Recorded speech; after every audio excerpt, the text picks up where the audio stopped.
Hi అండి, అందరికీ నమస్కారం. వెల్కమ్ బ్యాక్ టు సర్వలక్ష్మీస్ వంటిల్లు. ఈ రోజు వీడియోలో మనం స్టఫ్డ్ ఇడ్లీ ఎలా చేసుకోవాలో చూద్దామండి. రొటీన్గా ఇడ్లీ తిని బోర్ కొట్టేసిందా? అయితే ఒకసారి ఇలా ట్రై చేయండి, మీకు చాలా బాగా నచ్చుతుంది, చాలా ఎంజాయ్ చేస్తూ తింటారు. నా ఛానల్ ఎవరైనా ఫస్ట్ టైం చూసినట్టయితే తప్పకుండా సబ్స్క్రైబ్ చేసుకోండి. మరి ఇంకెందుకు ఆలస్యం, ఈ స్టఫ్డ్ ఇడ్లీ ఎలా చేసుకోవాలో చూసేద్దాం. ముందుగా నేను ఇక్కడ 5 మీడియం సైజ్ బంగాళదుంపలు తీసుకుని ఇలా హాఫ్ కింద కోసుకున్నానండి. ఇప్పుడు వీటిని మనం బాయిల్ చేసుకోవాలి.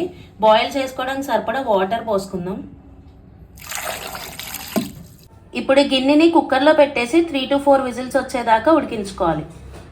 ఇప్పుడు స్టవ్ మీద ఒక బాండి పెట్టుకుని అందులో ఒక 5 టీ స్పూన్స్ ఆయిల్ వేసుకోవాలి.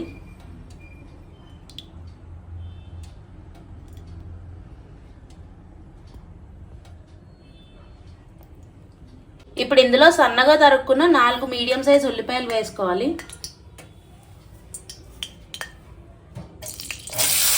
అలాగే 6 పచ్చిమిర్చి తరుగు కూడా వేయాలి. వేసి కొంచెం ఉల్లిపాయలు కలర్ మారేదాకా వేయించాలి.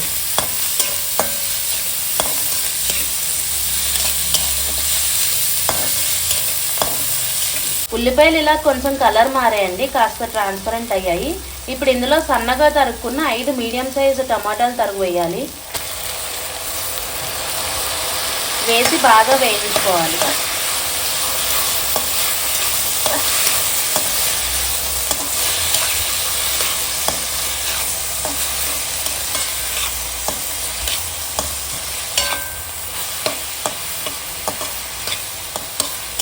టమాటాల్లో నీరంతా పోయి ఇలా ఫ్రై అయిందండి. ఇప్పుడు ఇందులో 1.5 టీ స్పూన్ దాకా అల్లం వెల్లుల్లి పేస్ట్ వేస్తున్నాను.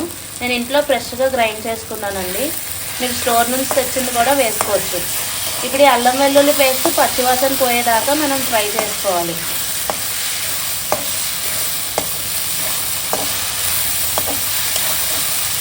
అల్లం వెల్లుల్లి పేస్ట్ పచ్చివాసన పోయిందండి. ఇప్పుడు ఇందులో 3 టీ స్పూన్ సాల్ట్, అలాగే 2 టీ స్పూన్స్ కారం, 2 teaspoons garam masala, half teaspoon పసుపు వేసి ఒకసారి బాగా కలుపుకోవాలి.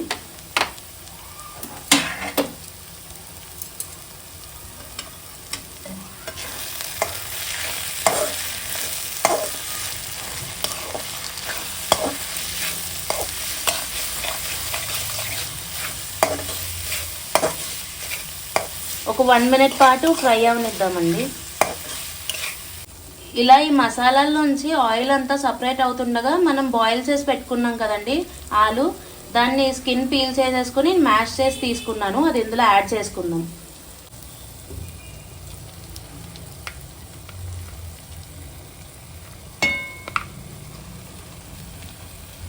వేసుకుని ఒకసారి బాగా కలుపుకుందామండి.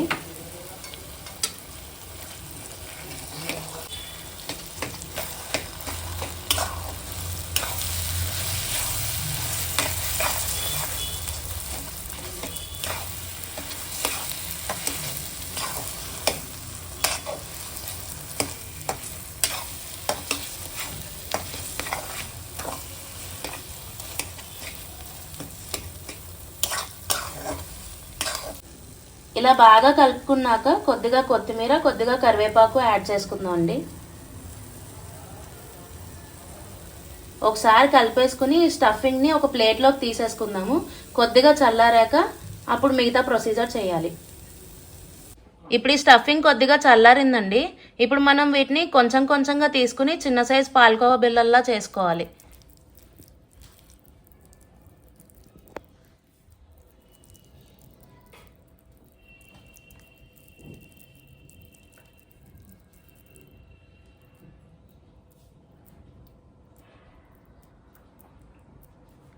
ఇలా రౌండ్గా చేసుకుని పక్కన పెట్టుకోవాలండి. ఇలానే మిగతా స్టఫింగ్ అంతా కూడా చేయాలి. నేను ఇక్కడ ఇడ్లీ పిండిలో సాల్ట్ వేసి రెడీగా పెట్టుకున్నానండి. దీని కొలత 1 గ్లాస్ మినపప్పుకి 3.5 గ్లాసులు ఇడ్లీ రవ్వ. మినపప్పు మనం 5 to 6 అవర్స్ నానబెట్టుకోవాలండి. ఇంకా అది గ్రైండ్ చేసేసి అందులో ఇడ్లీను కలిపేయాలి. ఇప్పుడు ఒక ఇడ్లీ రేకు తీసుకుని ఫస్ట్ ఒక లేయర్ పిండి వేసుకోవాలండి. ఇడ్లీ పిండి తక్కువ వేసుకోవాలి, మళ్ళీ స్టఫింగ్ అది కూడా ఉంటుంది కదా, బయటకు వచ్చేస్తుంది. చూసారా, ఇలా కొద్దిగా వేసుకోవాలి.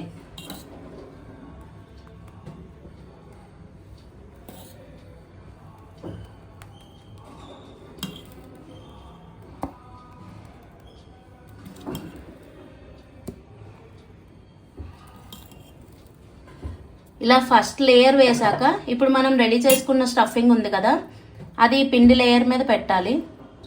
చూసారా, ఇలా పెట్టాలి. అందుకని మనం ఫ్లాట్గా చేసుకోవాలి, వీటిని ఉండల్లా చేయకూడదు.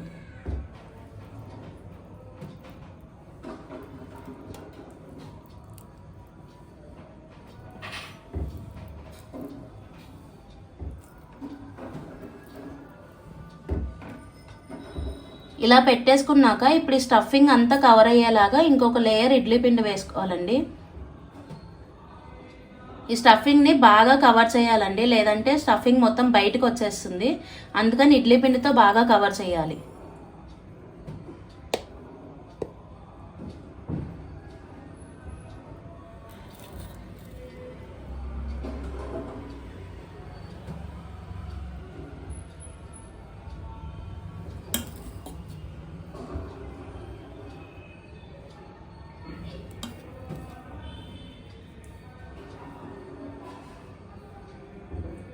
చూసారా, ఇలా మొత్తం అంతా కవర్ అయ్యేలాగా కవర్ చేయాలండి పిండితోటి.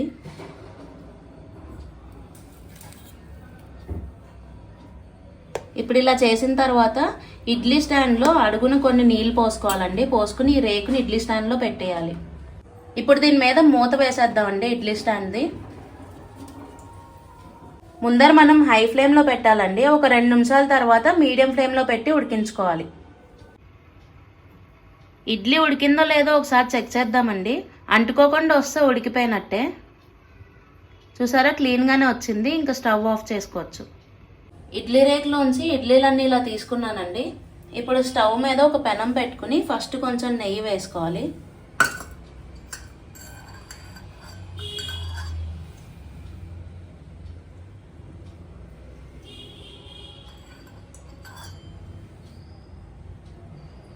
మనం ఇప్పుడు ఇలా రెడీ చేసుకున్న ఇడ్లీని ఫ్రై చేసుకోవాలండి.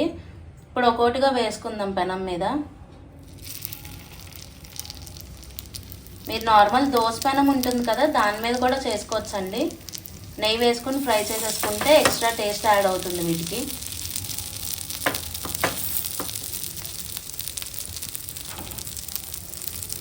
ఫ్లేమ్ మీడియంలో పెట్టుకుని 2 వైపులా నెయ్యి వేసుకొని కాల్చుకోవాలండి.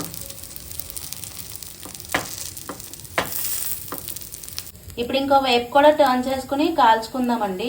గోల్డ్ కలర్ వచ్చేదాకా ఫ్రై చేసుకోవాలి.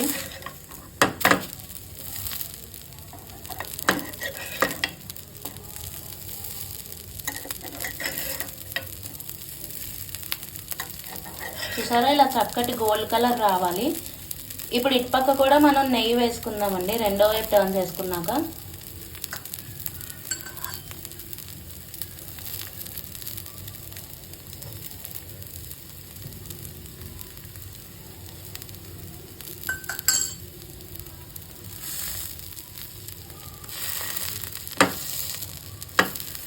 ఇలా నెయ్యి వేసి కాల్చుకోవడం వల్ల ఫ్లేవర్ అనేది ఎన్హాన్స్ అవుతుందండి. ఇంకా టేస్ట్ చాలా బాగుంటుంది. అస్సలు మిస్ చేయకండి.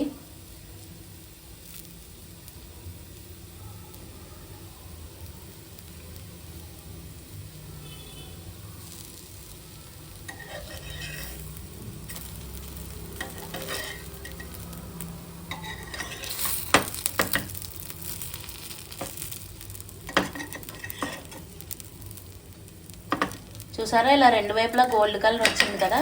ఇంక ఒక ప్లేట్లోకి తీసేసుకుందాం. మిగతా అన్ని ఇడ్లీలు కూడా సేమ్ ఇలానే ఫ్రై చేసుకోవాలి. అంతే అండి, చూసారా ఎంత ఈజీగా స్టఫ్డ్ ఇడ్లీ చేసేసుకున్నామో. మీరు అందరూ కూడా చేసుకుని తిని టేస్ట్ ఎలా కుదిరిందో కామెంట్ సెక్షన్లో చెప్పండి. ఈ వీడియో కనుక నచ్చితే లైక్ చేయండి, షేర్ చేయండి, కామెంట్ చేయండి. మరిన్ని వీడియోస్ కోసం నా ఛానల్ తప్పకుండా సబ్స్క్రైబ్ చేసుకోండి. Thank you very much.